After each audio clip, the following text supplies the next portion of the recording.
औज़ुबिल्लाहिमिनश्शैतानिर्रजीम बिस्मिल्लाहिर्रहमानिर्रहीम। अस्सलाम वालेकुम माय यूट्यूब फैमिली। मेरा नाम हसन अज़ीज़ है और आप देख रहे हैं एग्ज़ाम प्रिपरेशन विद हसन अज़ीज़। दोस्तों, FGI यानी फेडरल गवर्नमेंट एजुकेशनल इंस्टीट्यूशन में एक बार फिर बहुत ज़्यादा वैकेंसीज आई हुई है।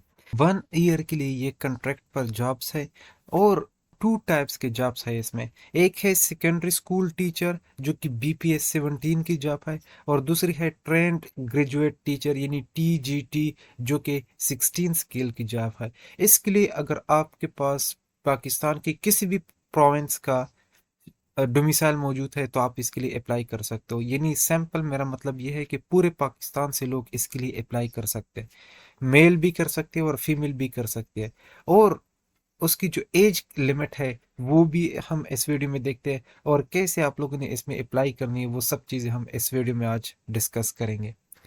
तो सबसे पहले यहाँ पर अगर हम देखें तो ये कंट्रैक्ट बेसिस पर एम्प्लॉयमेंट ऑन कंट्रैक्ट बेसिस की जॉब है ये, जिसमें 300 जॉब्स है सेकेंडरी स्कूल टीचर की और 400 जॉब्स है ट्रेंड ग्रेजुएट टीचर की।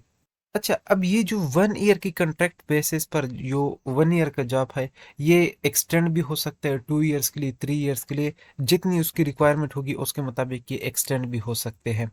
अब यहाँ पर अगर हम देखें, सेकेंडरी स्कूल टीचर है और एक है trained graduate teacher.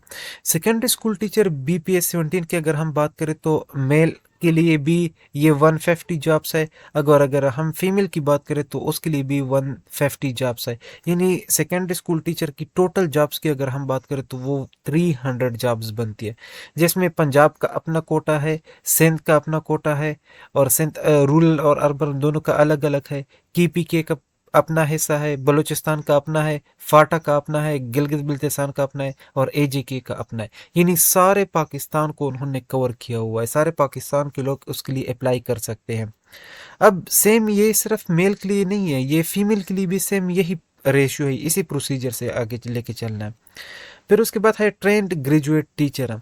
Trained graduate teachers BPS 16 की जॉब है, जिसमें मेल के 200 जॉब्स है और फीमेल की भी 200 जॉब्स है, और ये भी सेम इसी तरह प्रोविंस वाइज डिस्ट्रीब्यूट हुए हैं।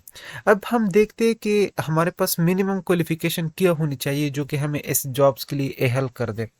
अब यहाँ पर अगर हम बात करें तो जो मिनिमम क्वालिफिकेशन है SST के लिए वो कौन सी है? आपके पास मास्टर की डिग्री होनी चाहिए, यानी 16 ईयर एजुकेशन का होना चाहिए सबसे पहले। अगर आपके पास मास्टर है यानी MA या MEC आपने किया हुआ है, या आपने सिंपल BS किया हुआ है किसी भी सब्जेक्ट में, तो आप इसके लिए एहल हो। और दूसरी है यहाँ पर कि उसके साथ साथ आपके पास B.Ed की डिग्री भी होनी चाहिए, यानी जो प्रोफेशनल जो क्वालिफिकेशन है वो भी आप लोगों के पास होनी चाहिए। और फिर उसके बाद अगर हम बात करें TGT की, यानी जो ट्रेंड ग्रेजुएट टीचर है उसकी बात अगर हम करें, तो उसके लिए आप लोग के पास सिंपल BA होनी चाहिए, यानी बैचलर्स होनी चाहिए, 14 ईयर्स की एजुकेशन होनी चाहिए, और वो भी C ग्रेड से पास हो। ऊपर वाली भी C ग्रेड से पास होनी चाहिए और ये भी C ग्रेड से पास होनी चाहिए। अगर ये आपके पास है और उसके साथ साथ B.Ed भी आप लोगों ने किया हुआ है, तो फिर आप बिल्कुल इस पोस्ट के लिए एलिजिबल हो, आप इनके लिए अप्लाई कर सकते हो, चाहे आप मेल हो या चाहे आप फीमेल हो, इसके लिए आप अप्लाई कर सकते हो। अच्छा, अब ये थोड़ा सा यहाँ पर सब्जेक्ट वाइज डिटेल यहाँ पर दिया गया है कि हमारे पास किन सब्जेक्ट्स पोस्ट के लिए कितनी सीट्स है। यानी अगर हम इंग्लिश की बात करें तो उसके लिए जो मेल है या फीमेल है, दोनों 56 टीचर्स रिक्वायर्ड है उन्हें। 56 मेल टीचर और 56 फीमेल टीचर रिक्वायर्ड है। उर्दू के लिए 27 है, 27 मेल और 27 फीमेल। मैथ्स के लिए 39 रिक्वायर्ड है। फिजिक्स के लिए 36 है। केमिस्ट्री के लिए 20 और बायोलॉजी के लिए 22। यानी ये ट्रेंड ग्रेजुएट टीचर इन ही सब्जेक्ट्स के लिए ये इतने नंबर पर रिक्वायर्ड है। अब अगर हम बात करें एज लिमिट की, तो एज लिमिट के लिए अगर हम SST की बात करें तो वो है 22 से लेकर 30 तक। यानी अगर आपकी मिनिमम जो एज है ना वो 22 है और मैक्सिमम जो एज है वो 30 है, तो फिर आप SST के लिए अप्लाई कर सकते हो। और फिर 30 ईयर्स जो उस पे 5 ईयर्स की रिलैक्सेशन भी लगती है, और वो दिया जाता है किन लोगों को दिया जाता है वो नीचे यहाँ पर मेंशन है, वो भी हम देखेंगे इंशाल्लाह। और फिर है टीजीटी। टीजीटी के लिए जो एज रिलैक्सेशन है वो है 5 इयर्स की एज रिलैक्सेशन है, और जो एज लिमिट है वो है 20 to 28, यानी अगर आपके पास आपका मिनिमम एज 20 है तो भी आप इसके लिए अप्लाई कर सकते हो। अच्छा, जो एज और क्वालिफिकेशन है, बाज़ लोग ऐसे होते हैं कि उसकी डिग्री अभी कंप्लीट नहीं होती, प्रोसेस में होती है। तो अगर आप लोगों की जो वो है डिग्री है, चाहे आप बीए कर रहे हो या बीएस कर रहे हो, अगर एडवर्टाइजमेंट के लास्ट डेट से पहले पहले आपकी वो डिग्री कंप्लीट हो रही है, यानी एडवर्टाइजमेंट ये जो उसकी लास्ट डेट है वो 19 मई है। 19 मई से पहले अगर आप लोगों की डिग्री कंप्लीट हो रही है, आप लोग का रिजल्ट डिक्लेयर हुआ हो, तभी आप लोग इसके लिए एलिजिबल हो। अगर उसके बाद आप लोग का रिजल्ट आने वाला हो तो फिर आप उसके लिए एलिजिबल नहीं होंगे। अच्छा, यहाँ पर एक और चीज़ भी मैं आप लोग के साथ क्लियर कर दूं।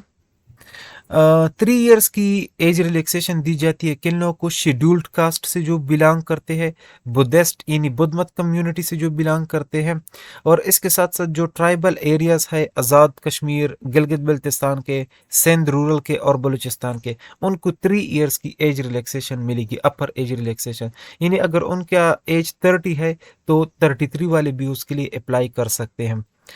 By 10 years in case of government servant who have completed 2 years continue government service on the closing date of application. 10 साल तक किन लोगों को दी जाती है? जिन्होंने 2 साल तक गवर्नमेंट सर्विस की हो उनको 10 साल तक का एज रिलैक्सेशन दी जाती है। By 10 years in case of a person will with disability, 10 years की एज रिलैक्सेशन जो डिसेबल लोग होते हैं उनको भी दिया जाएगा।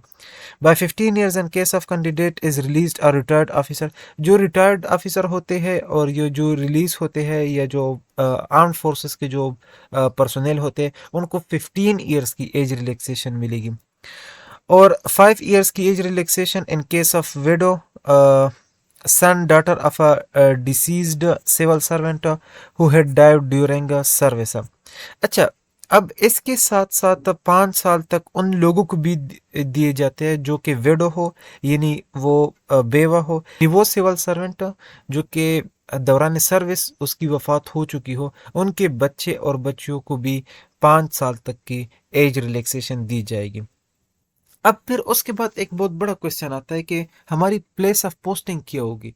यानी फॉर एग्जांपल अगर मैं केपी का हूँ तो मेरा पोस्टिंग कहाँ होगा, कोई पंजाब का होगा उसका पोस्टिंग कहाँ पर होगा, सिंध और बलूचिस्तान इस तरह इसका पोस्टिंग कहाँ पर होगा।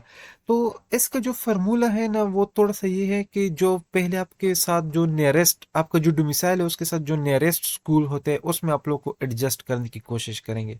अगर उसमें एडजस्ट नहीं हो पाए तो फिर आपको कहीं पे भी वो लेके जा सकते हैं। तो ये कोई हार्ड एंड फास्ट रूल नहीं है आपकी, जहाँ पर भी ये FGI के स्कूल्स होते हैं वहाँ पर आप लोग की पोस्टिंग हो सकती है। अच्छा, रजिस्ट्रेशन का प्रोसेस किया है। रजिस्टर अब इन ये जो जितनी भी चीज़ें हैं अगर आप उसके लिए अहल हो इन सब के बाद, तो फिर आप लोगों ने रजिस्ट्रेशन कहा कैसे करनी है? सबसे पहले बात कि आप लोगों ने कोई हार्ड कॉपी जमा नहीं करनी है। हार्ड कॉपी जमा नहीं करनी, आप लोगों ने ऑनलाइन अप्लाई करनी है। और ऑनलाइन अप्लाई के लिए ये यहाँ पर एक लिंक दिया गया है, उस पर आप लोगों ने करनी है।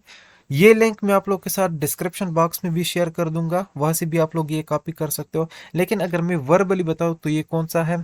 https://induction2025.fgei.government.pk, ये वेबसाइट है। इस वेबसाइट पे आप लोगों ने जाना है, वहां पर अपना प्रोफाइल बनाना है, खुद को रजिस्टर करना है, और फिर वहां पर सिंपली पर आप लोगों ने एक अप्लाई करनी है। वही सिंपल तरीकाकार है जो इससे पहले वीडियोस में मैं डिस्कस कर रहा था, जो एलिमेंट्री स्कूल टीचर के लिए हमने अप्लाई की थी, वो तरीकाकार यहाँ पर भी है। अगर आप लोगों ने वो अप्लाई वाला तरीकाकार देख रहे हो तो EST की तरह से बिल्कुल यही इसका भी अप्लाई का तरीकाकार है। तो वो वीडियो आप लोग देख ले, या उससे आप लोग की ये वाली चीज़ भी वो कवर हो जाएगी। इसका जो लास्ट डेट है इस ऑनलाइन रजिस्ट्रेशन का वो है 19 मई 2025। इसके बाद कोई भी एप्लीकेशन एक्सेप्ट नहीं होगा। और इसके लिए आप लोगों ने अपने जो डॉक्यूमेंट्स है वो भी ऑनलाइन वो सबमिट करने होंगे। और फिर उसके बाद शॉर्टलिस्टिंग का प्रोसेस होगा। शॉर्टलिस्टिंग के बाद आप लोग को रिटन टेस्ट का एक मैसेज आ जाएगा, कॉल आ जाएगी और रूल नंबर्स आ जाएंगे। फिर आप वो पेशावर में, रावलपिंडी में, लाहौर में, मुल्तान में, कराची में, क्वेटा में, ये इन 5-6 जगहों पर आप लोग उसका टेस्ट फिर दे सकते हो। और और फिर उसके बाद आप लोगों ने क्या करना है, उसके बाद अगर आप लोग का टेस्ट क्लियर हो जाए तो टेस्ट के बाद फिर आप लोगों ने इंटरव्यू आप लोगों की स्केड्यूल होगी, और फिर इंटरव्यू के बाद आप लोगों की सिलेक्शन होगी। तो ये था वो पूरा प्रोसेस, वो पूरा डिटेल जो कि इन ऑलमोस्ट अबाउट 700 जॉब्स के रिलेटेड था। वो सारी डिटेल मैंने आप लोगों के साथ शेयर कर दी। उम्मीद है कि अब कोई प्रॉब्लम नहीं होगी। अगर फिर भी कोई प्रॉब्लम हुई तो आप लोग कमेंट बॉक्स में मुझसे बिल्कुल पूछ सकते हो। तब तक के लिए अपना बहुत सारा ख्याल रखिएगा। अल्लाह हाफिज़।